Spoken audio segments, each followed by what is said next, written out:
Thank you for tuning in. Let's make some squash casserole. This is an old staple that I grew up on from my grandmama and my mama, and I used to just absolutely love this dish, so I had to bring it back, even if some people may feel like it's dated. Welcome to Heal Thy Palate, from the soul, for the body, for the glory of God. Every Monday and Friday at 6 p.m. Again, thank you for tuning in. What you see me doing now is prepping up my little small, very small prep table. I got this music going on in the background just in case I don't feel like talking. But right now I'm just cutting the tips off of the squash.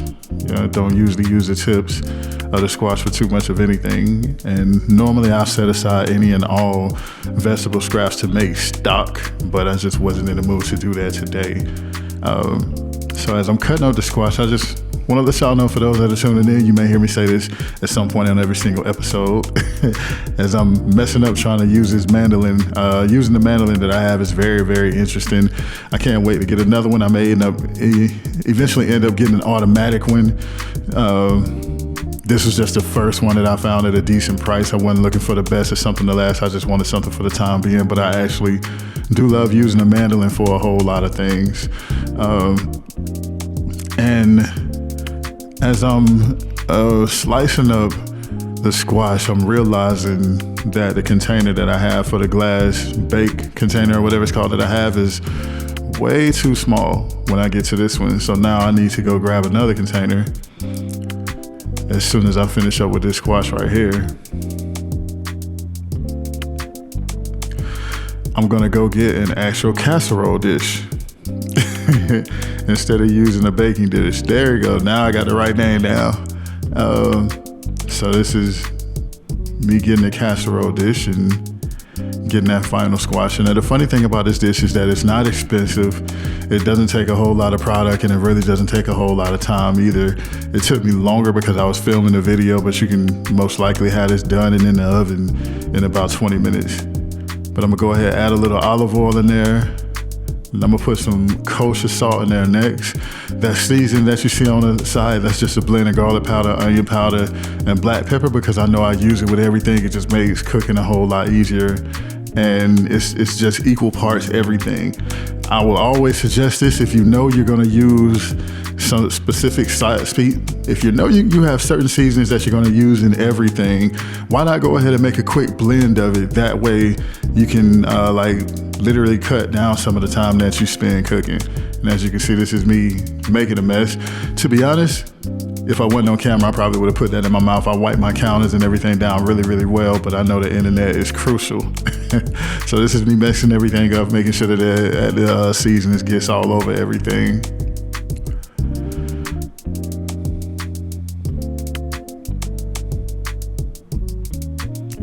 And here we are.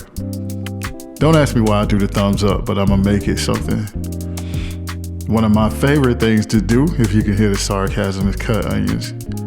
To be honest, cutting onions isn't that bad. But as you can see in this video and many others, I do not cut onions the professional way. I do not believe I will ever cut onions like I see professional chefs and everything do it. You can still get really small diced onions instead of having, I got quick hands. You gotta give me that when I got quick hands. But you can still get small diced onions without having to cut onions specifically the way they do it, with leaving the back end on and doing the slicing and just different ways that they do things. I tried cutting an onion like that. I didn't like it, because if you can see how I'm going with the flow of the onion, just me going with the flow of the onion like that, I've always been able to get cuts just as small as I want cuts. So that's just everything that I've learned to do. I can get it as small or as big as I want it just by going with the contour. Should I say contour? That actually does sound better, but going with the contour of the onion. I've always been able to dice it just as small as I want it. That's the reason why I don't cut it like you see a lot of other professionals cut it. And to be honest, I don't think we should be too concerned about doing that either, just for a cooking channel. It looks really good. I'm not gonna lie, it looks really good. And as sarcastic as I may sound, Nobody's gonna be able to tell how you cut the onion when you taste the food. But this is me showing you a different way to get some really small diced onions. I cut the same onion, one half one way and one half another way. And the type of dicing that I get with it is perfectly fine how I do it. So most likely you won't see me change that just for views. The whole point of this channel is to go through the ups and downs, to go through the mistakes, to use cooking what I use it for, which is therapy. I really do believe that this is a gift of God for me. Sometimes I really do feel the Holy Spirit when I'm cooking. I'll get in there and just throw some things together, start meditating on some things, praying on some things, and I may even incorporate that in this cooking channel to where I do discuss certain issues that comes to health, that comes to food, that comes with trying to get in shape. As you can see, I'm not in the best shape with my little pudgy fudge belly on screen. And I'm probably gonna say this every episode, I really do not like peeling garlic. I understand some people say that there are garlic mincers out there to where you don't have to peel the garlic, and I beg to differ. Because the skin or whatever it is just sits right there in the mincer itself, which kind of hinders the process of mincing garlic properly. But I guess in this one, I didn't want to use my mincer and I just decided to chop it up. Sometimes chopping it up is fun. But let's get this garlic chopped up, then we'll move on to the next stage.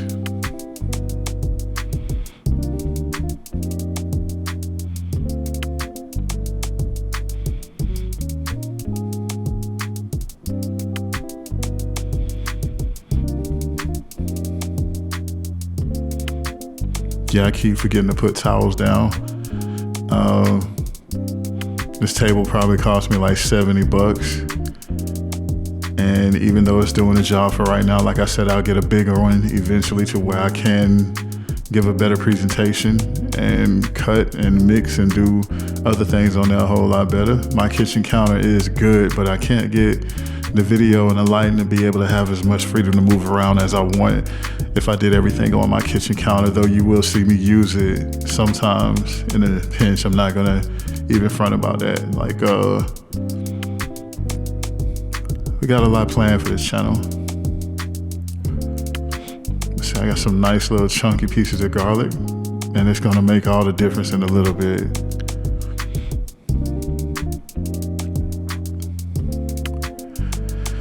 And yes, that is Walmart cheese. Unfortunately, I do not have an endless budget, but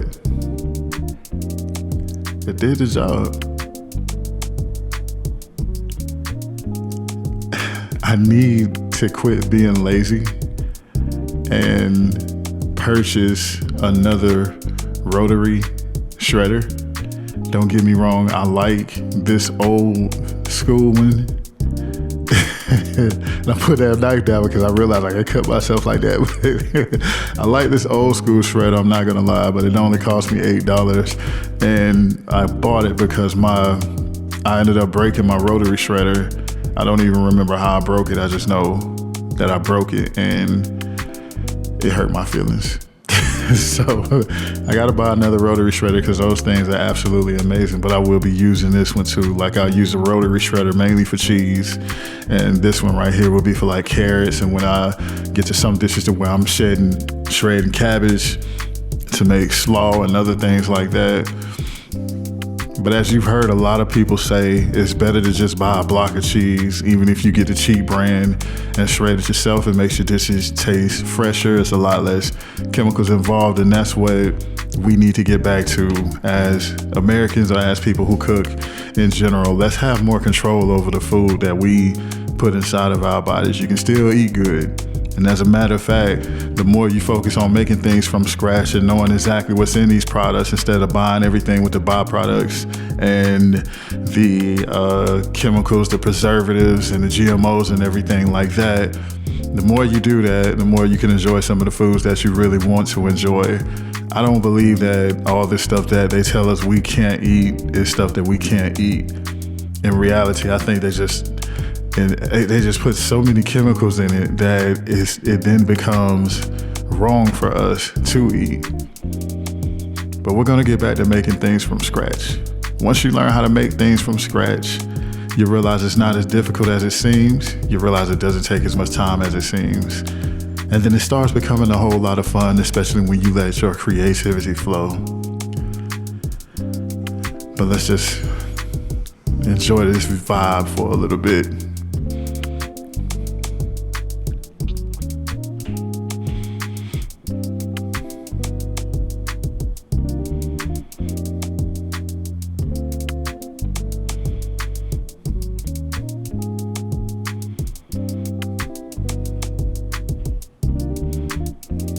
Of course I ate that last chunk of cheese. What else was I supposed to do?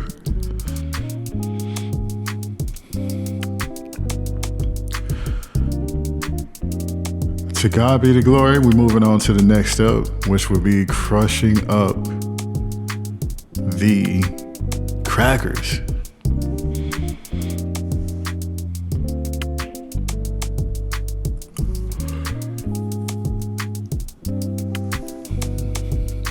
And yes, this is Walmart brand too. I probably need to stop showing the brands on there because I'm not sponsored by any of them. I don't want any type of issues, which I never understood that, but you're gonna see me crush up the crackers, and then when you do crush up the crackers to put in you wanna make sure you put some butter in there. That's 4 tablespoons of butter. That's literally half a stick of butter. What I did was I crushed up 1 bundle of crackers and put half a stick of butter on top of it. I'm gonna go ahead and put some more in there. This will add flavor to it. This will add a certain crispiness to it when you actually put it in the oven.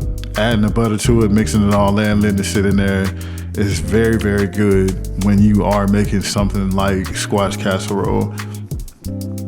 Again, I have to tell you, this is a classic dish. Something that I used to love my grandmother and my mother making. Not something I see made too much anymore, but it's absolutely delicious. I haven't had one bad squash casserole in my life. I've had some that have been okay and some that have been absolutely amazing, but I have not had one bad squash casserole in my life. And you see me bringing the squash back. And I got the rest of the pack of crackers that we're gonna dump in the squash, and that's gonna add a certain thickness to it as well.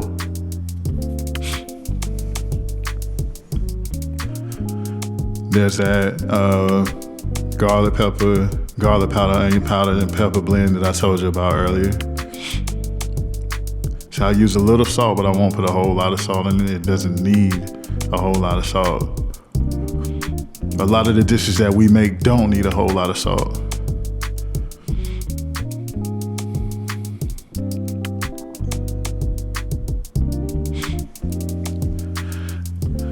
I gotta be honest, I am probably one of the most unprepared cooks that you would ever meet.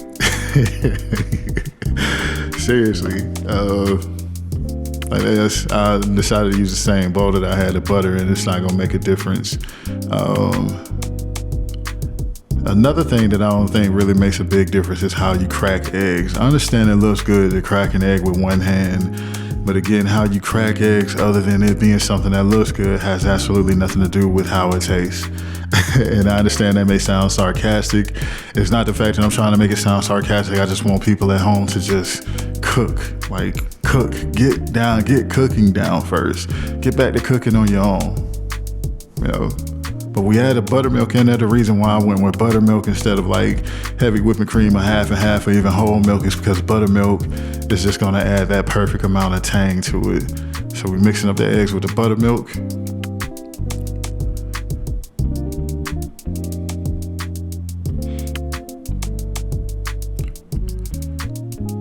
And now we're pouring it on top.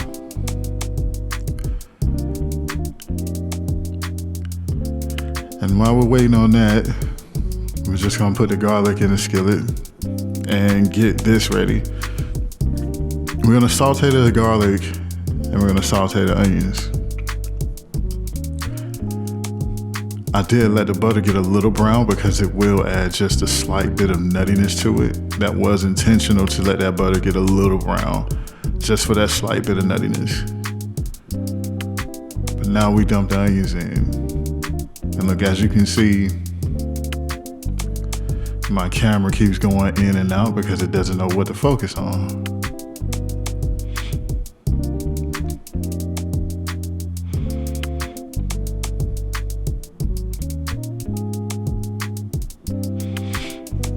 This type of stovetop is extremely difficult to keep clean. It's easy to wipe down, but it's extremely difficult to keep clean because I don't want to say it's cheap, but it's difficult to keep clean or make it look shiny and glossy and everything. Like wiping it down, you're always gonna see some type of streak somewhere, so don't judge me. Obviously, I added a household staple on there, that's Casserole, and that adds just a little bit of kick to the final dish as well. But yeah, sauteing these onions, and we're gonna put everything together. After I get done sauteing these onions, whenever I get done sauteing these onions,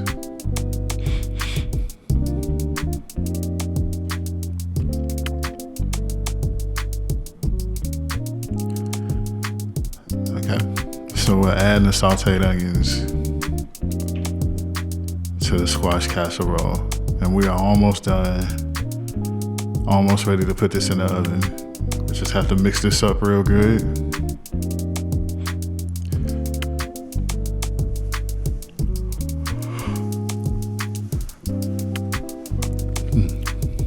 Before we mix it up real good, we definitely have to toss that cheese in there.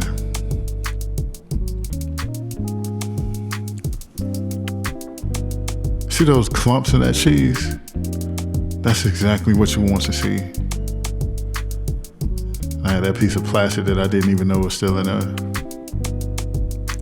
But I'm realizing that little spatula that I had wasn't gonna be enough to mix up this stuff. Funny thing about this dish while I'm making it is I told my sister I was gonna make this dish and she wanted some of it. My sister, the thing about staying in a big city is somebody can stay in a big city and still stay pretty far away from you. So she's about an hour away from me, So I told her I was gonna make this dish. She asked me to save her some. I said I would, but I didn't. I mean, come on, you saw how it looked in the beginning, right? You saw what it looked like in the beginning. You saw what it looked like in the beginning. So you're able to enjoy this dish and eat healthy for the most part. There's nothing too fattening in here. The crackers are a bad thing, and one day I'm gonna figure out how to make my own crackers for situations like this. And you see me dumping the rest of this cheese in here. This is when I just said, man, we gonna go all in. Let's just go all in. Let's not leave no doubt. Let's not leave any doubt. Forgive me for saying that the wrong way, but that's what I'm thinking right here. Let's not leave any doubt. Let's go all in, and let's make this the cheesiest squash casserole that will definitely hit. Even if it doesn't taste that well, all that cheese will make it taste like something.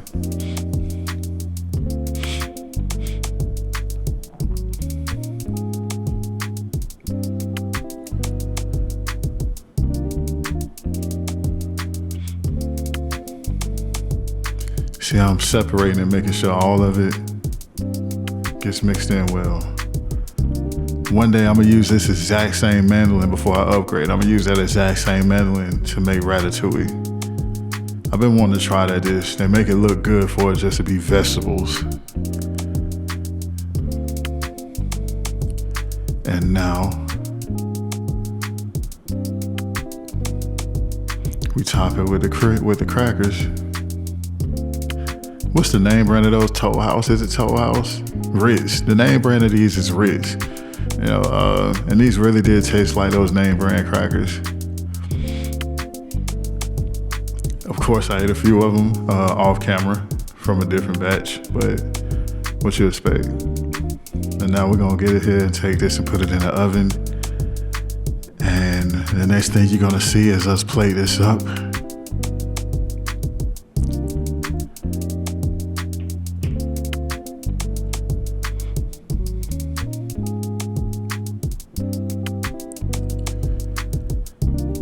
Please don't ask me what's taking so long. Don't worry, I'm gonna get better, more efficient and faster. But I just want you to take a look at that. See? Go sit up here and get a nice scoop out.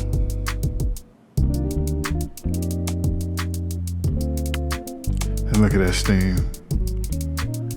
That has to be one of the best parts of cooking to me.